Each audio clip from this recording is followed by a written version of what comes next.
Moi, un truc que je comprends pas trop, c'est les gens qui sont un peu trop fans d'un idol, mais au point où j'aurais pourrais vendre un rein, tu vois, pour cette idol, genre vraiment, parce que t'as le droit d'avoir ton chouchou, hein, on a tous des chouchoutes, y a pas de souci.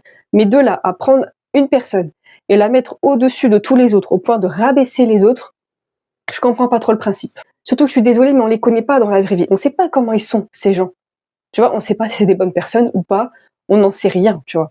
On peut pas savoir à quoi s'attendre. Et du coup, je trouve ça très dommage, limite de vendre un rein presque, tu vois, pour une idole qui ne te connaît même pas, pour limite sacrifier ta vie pour un idol ou alors pour un groupe. Il y avait une fan de Seventeen qui, il y a des années, elle avait dépensé genre beaucoup d'argent, mais c'était même pas son argent, elle, c'était l'argent de son père, genre l'équivalent de 10 000 euros de l'argent de son père, que pour Seventeen, et c'était au point où elle n'allait même plus à l'école.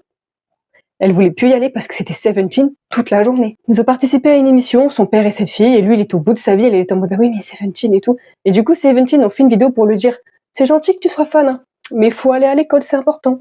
Mais même Seventeen, ils ont dû intervenir, enfin, au moins elle s'est fait remarquer par son groupe préféré, si c'était ça son but, peut-être. Il y a aussi une fan de Jae-jung qui l'avait embrassé dans son sommeil quand il était parti se reposer dans un sauna. Enfin, c'est des gens, ils sont en mode cette idol, je l'aime tellement que je vais tout faire pour. Fais ta vie. Ta vie, elle est pour toi. On n'en a qu'une et elle est courte. Alors vis ta vie pour toi et pas pour un idol ou pour un groupe.